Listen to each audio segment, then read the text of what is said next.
####1. The bleeding edge. The holographic map table in the Global Strike Command Center was a bleeding wound of angry red icons.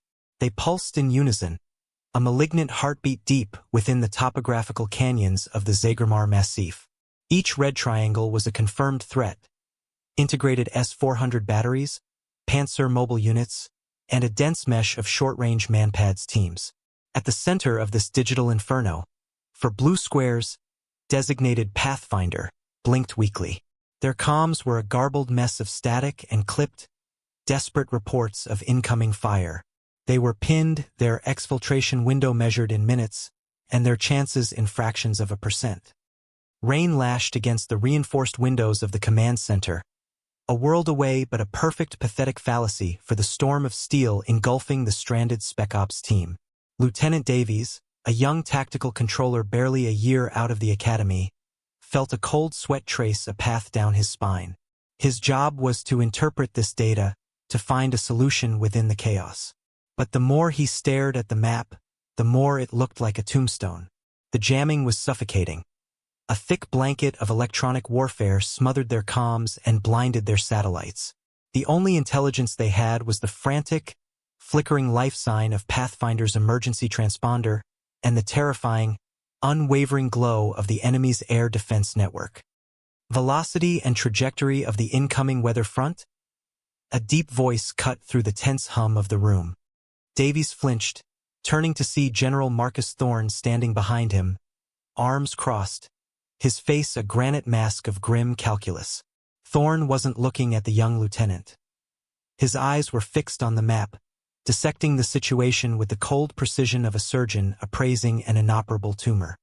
"Front is moving faster than projected, sir," Davies replied, his voice steadier than he felt. "Full gale force conditions will obscure the valley in 30 minutes. Visibility will be 0. Air assets will be blind." Thorne's jaw tightened. 30 minutes. An eternity for the men on the ground, but an impossible time frame for any conventional rescue.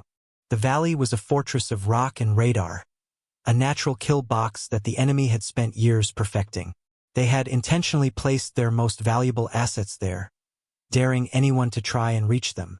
Now Pathfinder had tripped the wire and the trap had sprung. "What's the asset loss projection for a single-ship fast-mover ingress?" Thorne asked, his voice low, devoid of emotion.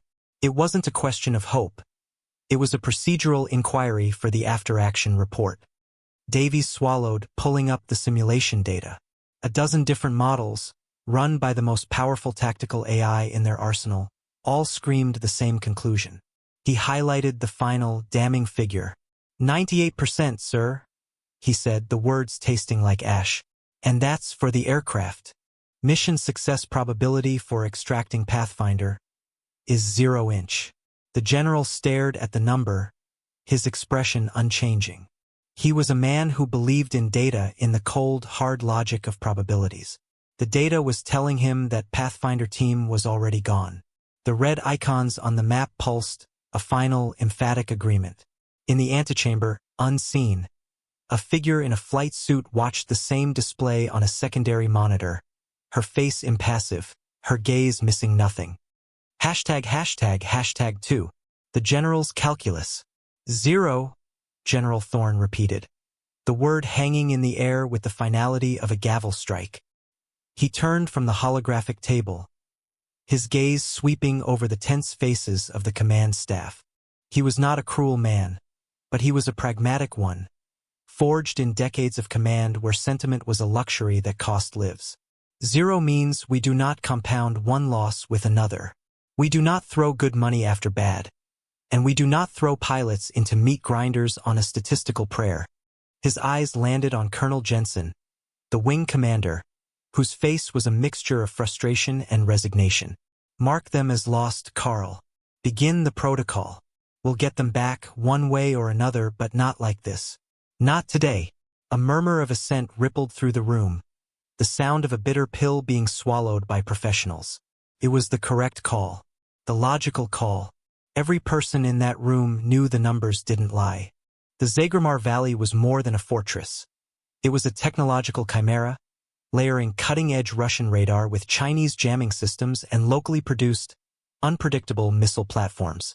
No single aircraft, not even the F-22 Raptor, was designed to penetrate that kind of layered, redundant defense alone. Stealth could be degraded, countermeasures overwhelmed. The AI had run 1,000,000 simulations. 1,000,000 times the pilot died. Sir, the voice was quiet but clear, cutting through the funereal atmosphere.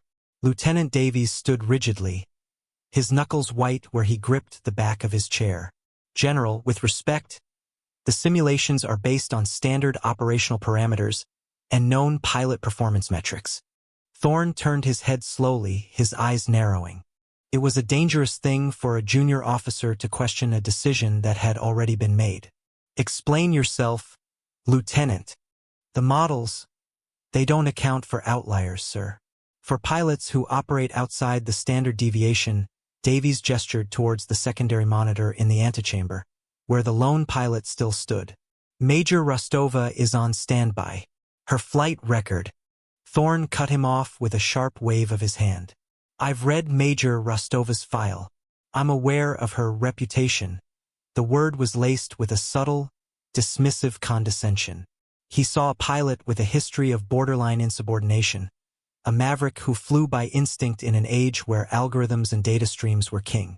Her call sign was Wraith, a name that spoke of an unsettling, almost supernatural ability to disappear and reappear where she wasn't expected. To Thorne, it sounded less like a tactical asset and more like a liability.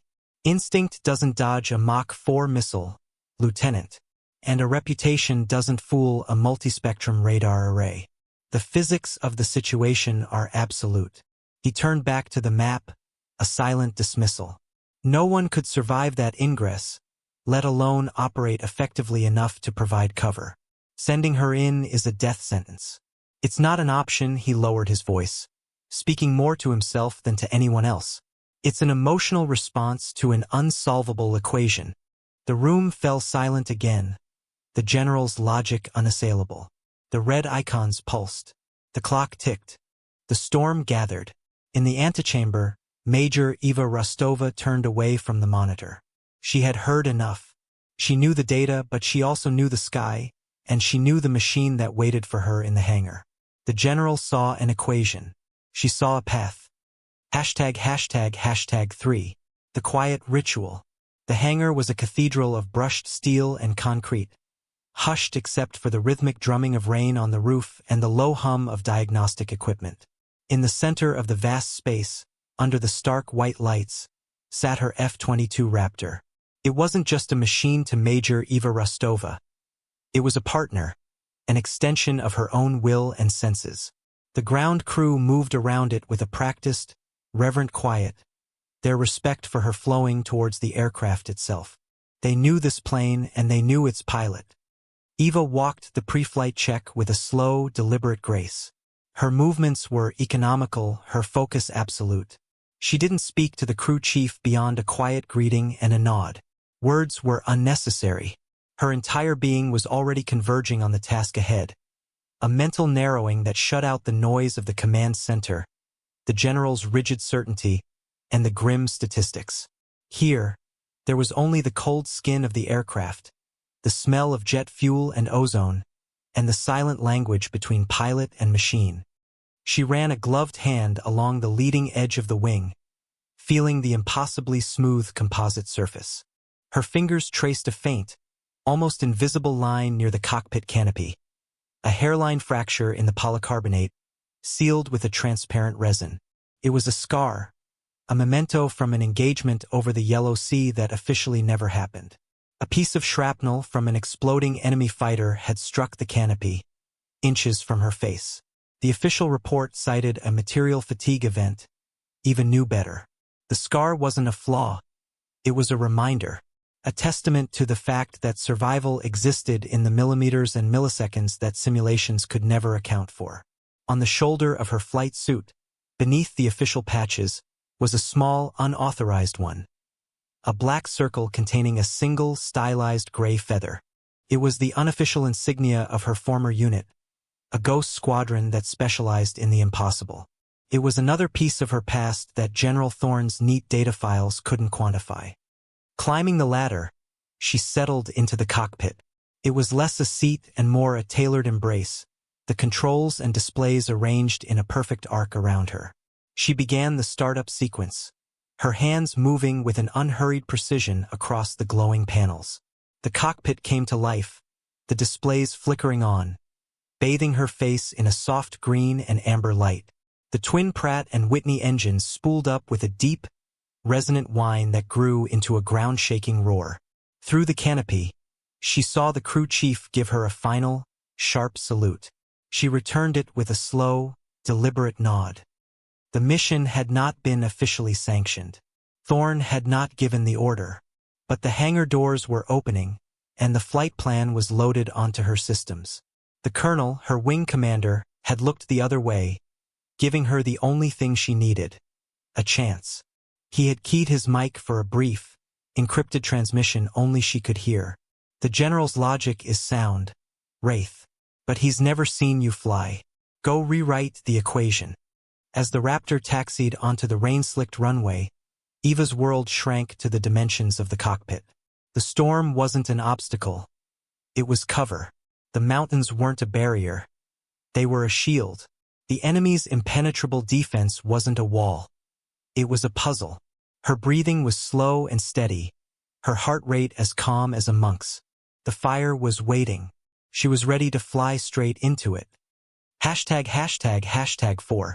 Dancing with the razor's edge. The Raptor punched through the lower cloud deck with violent force, ascending into the churning chaos of the storm front. For a moment, Eva was flying blind, surrounded by a maelstrom of hail and lightning. The aircraft shuddered, protesting the abuse, but she held it steady, her touch on the side-stick controller as delicate as a surgeon's. This was her element. The storm that grounded other pilots was a cloak to her. She leveled off at 40,000 feet, skimming the turbulent tops of the thunderheads. Below her, the world was a roiling sea of black and gray, lit by strobing flashes of internal lightning. On her central display, the Zagermar Massif was rendered in three-dimensional green wireframe, a jagged spine of digital mountains. The red icons of the enemy air defenses were still there, but up here she was a ghost. For now, the ingress wasn't about high-altitude stealth. It was about using the storm as a battering ram. Descending to ingress corridor, she murmured to herself, her voice a calm whisper in the confines of her helmet. She pushed the stick forward, and the F-22 plunged into the storm's violent heart. The ride was brutal. G-forces slammed her into her seat as she navigated the violent updrafts and downdrafts. Rain and ice hammered the canopy, a deafening roar that vibrated through the fuselage. Outside, there was nothing but blinding gray. Inside, she was serene, her eyes darting across the displays, interpreting terabytes of data in fractions of a second. Her plane's sensors, augmented by off-board intelligence feeds, were painting a picture of the terrain below, piercing the storm's veil. She was flying nap of the Earth, but in 3 dimensions, using the storm's turbulence as a form of terrain. A sudden updraft that would shear the wings off a lesser aircraft was, to her, a ramp to vault over a hidden ridge. A pocket of dead air was a tunnel to slip through an enemy radar scan sector. She wasn't fighting the storm. She was dancing with it. Down she went, dropping below 10,000 feet, then 5.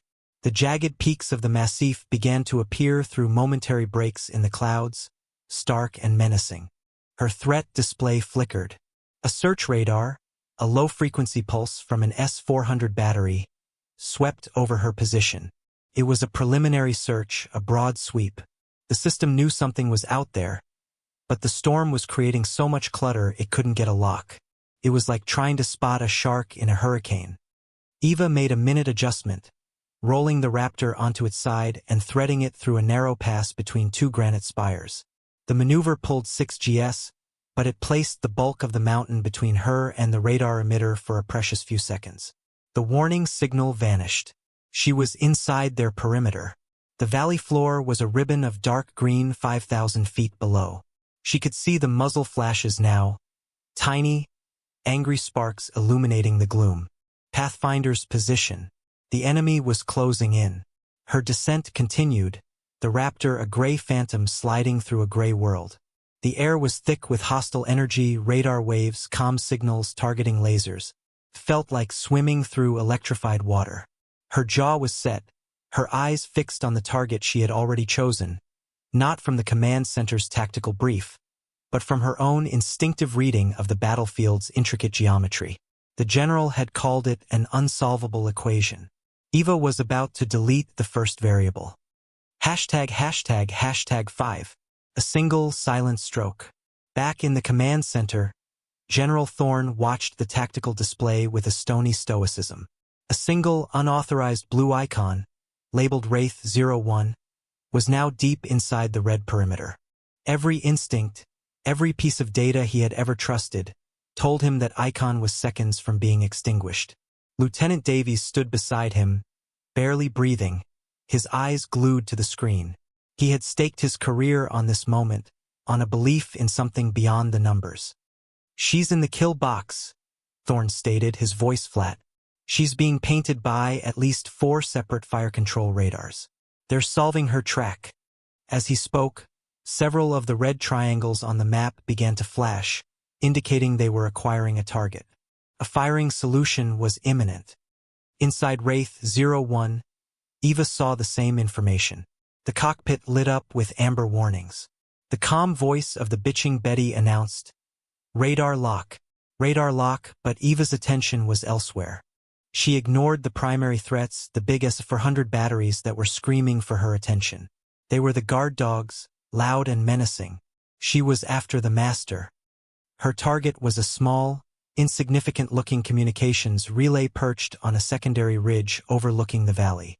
It wasn't a weapon, but it was the brainstem of the local network, the node that allowed the disparate SAM systems to communicate, correlate data, and form a cohesive, overlapping field of fire. Without it, they would be reduced to individual, isolated threats, dangerous but manageable. The simulation models hadn't prioritized it. It was too small, too well hidden. But Eva saw it for what it was, the linchpin. She rolled the Raptor inverted, pulling a -G maneuver that pressed her hard against her straps. A disorienting move that no sane pilot would attempt this low in a canyon. But it gave her a firing angle, a fleeting 1-second window through the storm-tossed clouds. "Bay doors open," she said, her voice even. The weapons bay snapped open and a single GBU-53/B Stormbreaker, a small diameter bomb, dropped away. The bay doors closed an instant later, preserving her stealth profile. The bomb, no bigger than a man, deployed its wings and began to glide, guided not by laser or radar, but by its own sophisticated multimode seeker. Eva didn't wait to see the result. She slammed the throttles forward and broke hard left, pulling her jet into a gut-wrenching turn that hugged the canyon wall, the wingtip carving a vapor trail mere feet from the granite. The flashing red icons on her display intensified. They had a lock. A split second later, her threat receiver screamed, "Missile launch! Missile launch!" On the ground, a member of Pathfinder team, huddled behind a rock, saw 2 smoke trails arc into the sky. "God damn it," he spat. "They're shooting at our air support." Before he could finish the sentence, a silent, brilliant flash erupted on the ridge above them. There was no sound, just a blinding white light that vaporized the communications dish. In the command center, a third of the red triangles on the map suddenly flickered and went gray. Their network connection was severed. The missile tracks, deprived of their guidance updates, went ballistic, soaring harmlessly into the storm clouds. The Pathfinder team leader keyed his damaged radio, screaming into the sudden, relative quiet of the comms channel. "Who the hell is up there? Identify!" Eva's voice, calm and clear, crackled through their headsets for the first time. "This is Wraith. I'm on station. Stand by for extraction support." Lieutenant Davies let out a breath he didn't realize he'd been holding. General Thorne said nothing, but he took a half-step closer to the map. His eyes narrowed in a new kind of focus. The impossible had just happened. ####6. The hornet's nest stirs. The destruction of the C4I node was a perfectly placed stone that shattered the mirror of the enemy's defense network. The effect was instantaneous and profound. In the command center, Thorne watched as the once interlinked web of red icons fractured into confused, isolated elements. Their coordinated strength was gone, replaced by localized reactionary defense. It was a masterful stroke, a move so surgically precise it defied the statistical models. "They're blind," Davies breathed, his voice filled with awe. "She didn't go after the guns. She took out their eyes." "They're not blind, Lieutenant," Thorne corrected, his tone shifting from dismissive to sharply analytical. "They're enraged. They'll switch to manual and optical tracking. They know she's in there. Now, it's a knife fight in a phone booth." He keyed his own comms link, his voice now crisp and authoritative, broadcasting directly to the lone pilot. "Wraith 01, this is Minotaur. Threat assessment is revised. Expect bogeys in the air, T plus 90 seconds. What is your status?" It was the first time Thorne had spoken directly to her. It was a signal. He was no longer a skeptical observer. He was her command. Eva's response was clipped, all business. "Minotaur, Wraith. Solid copy. Status is green. Continuing to sanitize the extraction zone." The enemy's response was faster than Thorne predicted. Deprived of their sophisticated network, they reverted to a cruder, more brutal tactic. From a hidden airfield on the far side of the Massif, 2 advanced Su-57 fighters scrambled into the storm. They were apex predators designed for exactly this kind of close-quarters, high-G combat. Her stealth gave her an advantage, but at this range, in this weather, it would come down to skill. Simultaneously, the ground units switched to infrared and optical targeting. Manpad's teams, no longer tethered to a central command, began firing on anything that moved in the sky, their heat-seeking missiles streaking upwards through the rain and fog. The valley floor transformed from a calculated kill box into a chaotic shooting gallery. "Wraith, you have 2 bandits closing. Angels 15. Bearing 090. Davies called out, his voice now a steady stream of information. "Visual," was her only reply. Her helmet-mounted display highlighted the 2 enemy fighters, painting them as red diamonds against the gray curtain of the storm. They were flying a search-and-destroy pattern, trying to box her in against the canyon walls. She saw their strategy immediately. One would flush her out, the other would go for the kill. It was a standard textbook maneuver, and that made it predictable. Thorne watched the tactical plot, his knuckles white on the edge of the console. The models had given her a 0% chance against the integrated network. Now, against 2 of the world's most advanced fighters in a confined space, the odds were hardly better. But the data on the screen was being written by a human, not an algorithm. He saw her icon make a subtle, almost imperceptible shift in her flight path, a move that seemed to be taking her directly towards the lead bandit. "What's she doing?" a junior officer muttered. "She's not running," Thorne said, his voice a low growl of dawning respect. "She's hunting," he turned to Davies. "Give her everything. Full intelligence uplink, real-time satellite imagery, anything we have. Patch it directly to her cockpit. Let the Wraith see." The general was starting to believe in ghosts. ####7. The Cobra's dagger. The lead Sukhoi pilot was confident. His radar was being jammed by the storm and the Raptor's electronic warfare suite, but his infrared search and track (IRST) system had a faint heat signature. The American pilot was trapped in the canyon, running. He pushed his throttles to the firewall, intending to force the F-22 into the waiting missiles of his wingman. He was the hammer. His wingman was the anvil. Eva watched the lead bandit close the distance on her display. She could feel his aggression, his certainty. He was thinking in straight lines, in vectors of attack and pursuit. She was thinking in curves, in the spaces between the beats. She let him get closer, close enough for him to believe she hadn't seen him, close enough for him to taste the kill. The canyon walls rushed past in a gray blur. The altimeter read less than 1,000 feet. "Wraith, he's got a firing solution," Davies warned, his voice tight with tension. "Copy," Eva replied, her own voice unnaturally calm. Just as the Sukhoi pilot system screamed for a missile launch, Eva did the last thing he expected. Instead of breaking away or trying to outrun him, she pulled back hard on the stick and slammed the throttles into idle. The F-22's advanced flight controls and thrust-vectoring nozzles engaged in a symphony of controlled violence. The nose of the Raptor pitched up, almost vertically, while its forward momentum bled off with impossible speed. The maneuver, a post-stall feat known to only a handful of pilots, was like hitting a wall in midair. The Sukhoi pilot, traveling at nearly Mach 1, could only watch in disbelief as his target, which had been filling his windscreen, suddenly became a stationary object. He shot past her in a thunderous roar, his own speed making him a helpless projectile. For a split second, the two cockpits were less than 100 feet apart. In that frozen moment, the Russian pilot saw Eva's helmet turn to look directly at him. The move was a high-G, high-risk gambit. It put immense strain on the airframe and the pilot, and if miscalculated, would result in an unrecoverable stall. But for Eva, it was as natural as breathing. As the Sukhoi overshot, now directly in front of her, Eva's hands danced across the controls. Throttles to full, thrust-vectoring nozzles swiveling, she brought the Raptor's nose down. The maneuver was fluid, seamless. She hadn't just stalled. She had used the stall as a pivot point. "Fox 2, she said, her voice clipped. An AIM-9X Sidewinder missile leaped from its internal bay, its seeker head already locked onto the massive heat signature of the Sukhoi's twin engines. The missile didn't have to travel far.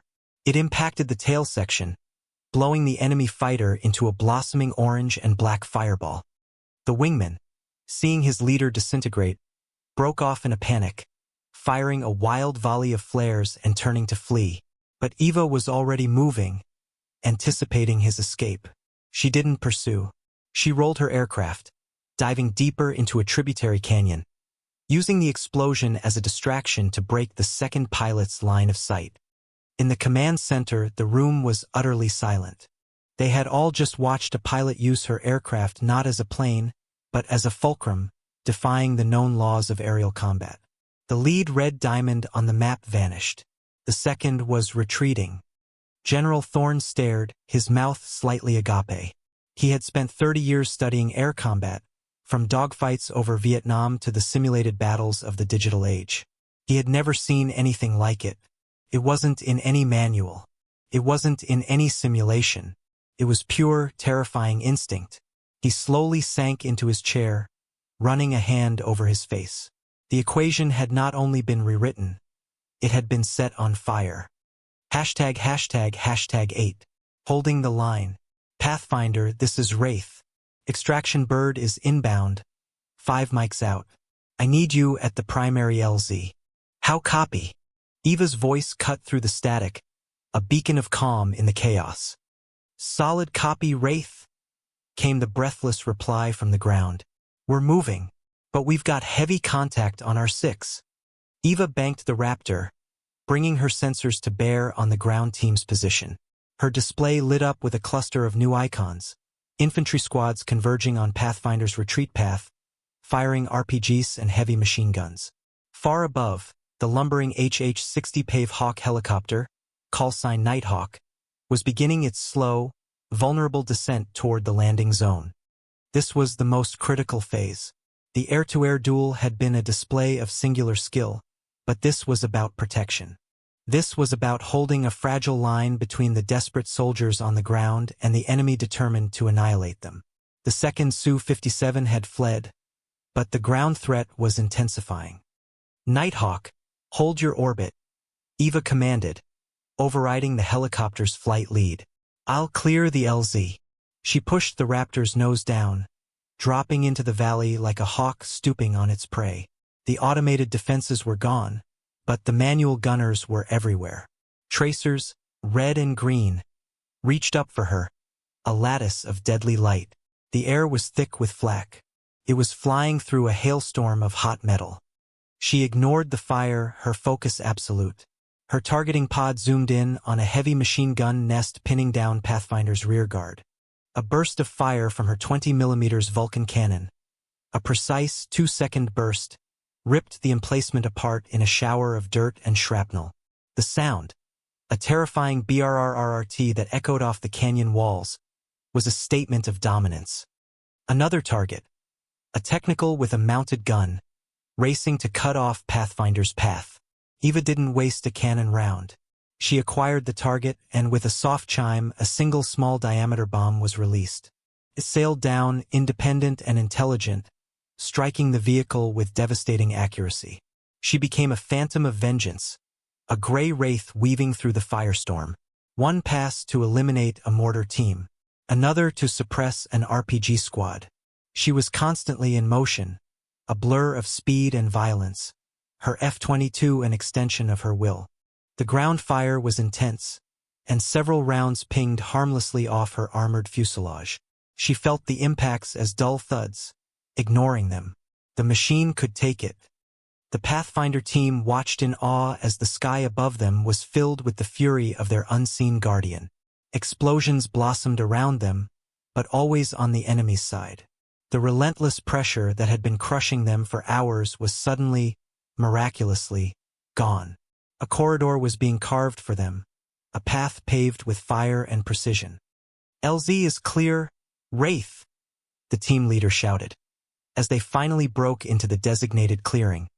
"Copy," Eva confirmed. "Nighthawk, you are cleared for approach. I've got your back."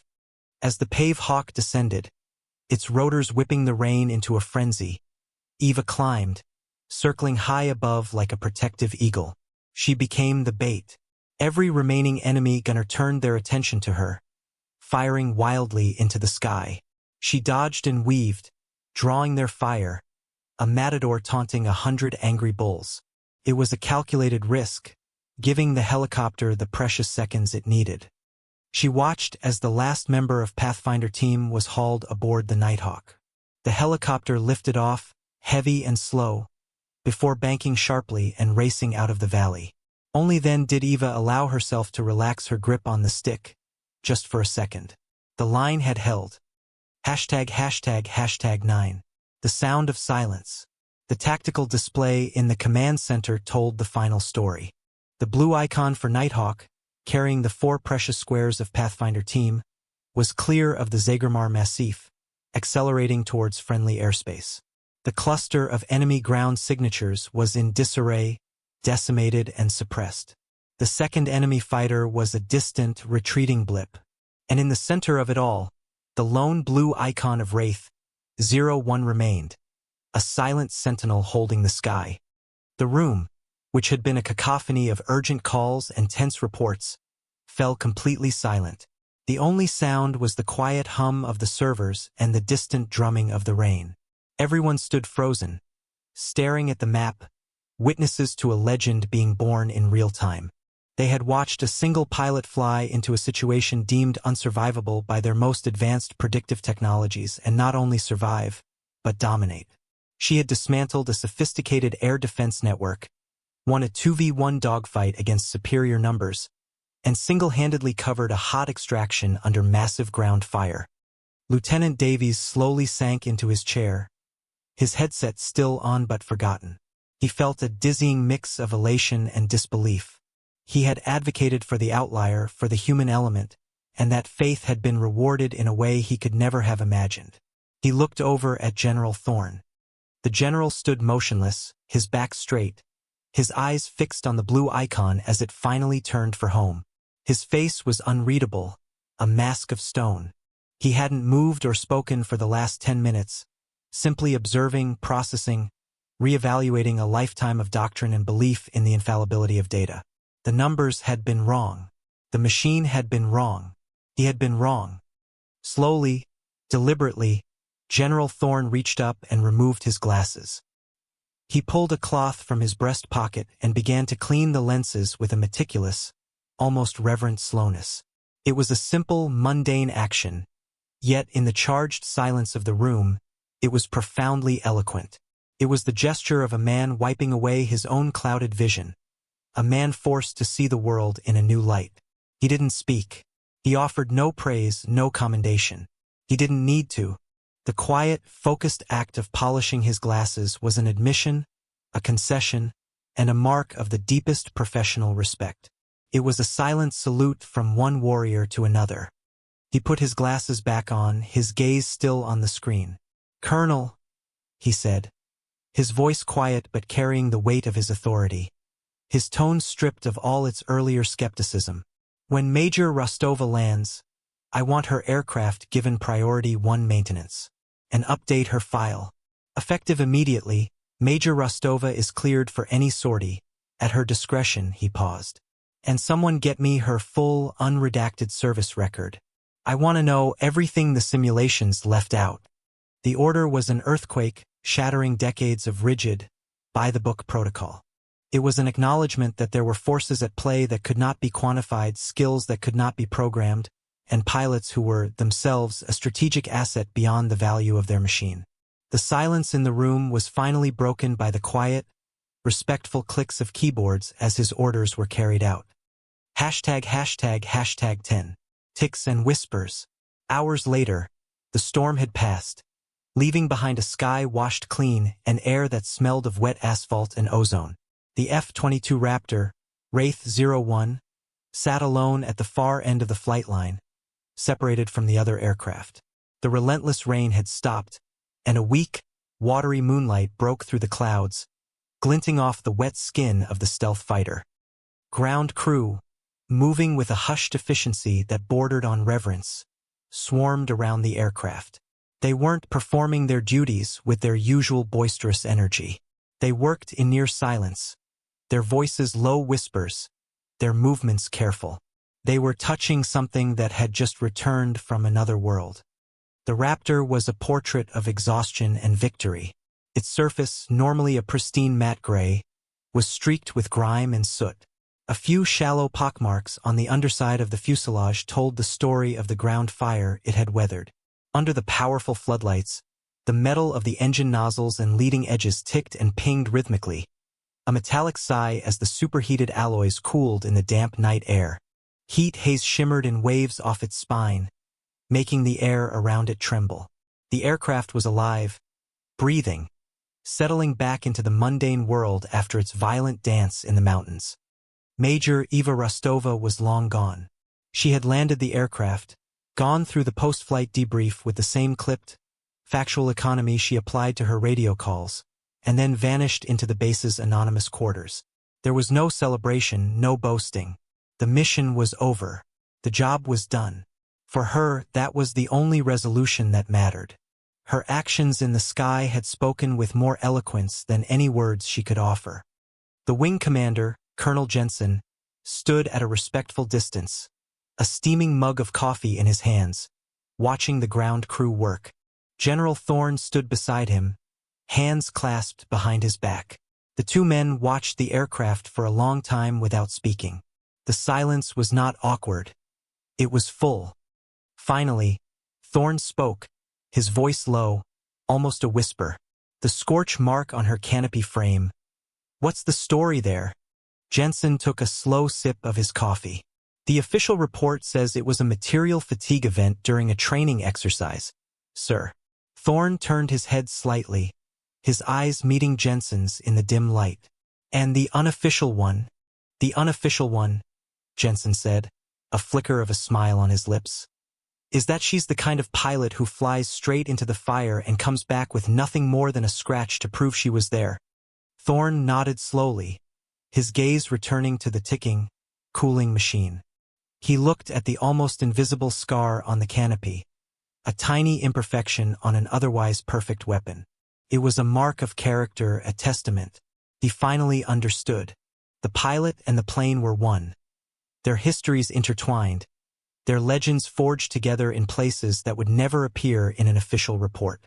The respect he now felt was absolute, earned not in a briefing room with data and charts, but in the crucible of combat, by a silent warrior in a silent machine. The only sound was the whispering of the night wind and the soft ticking of the cooling ghost.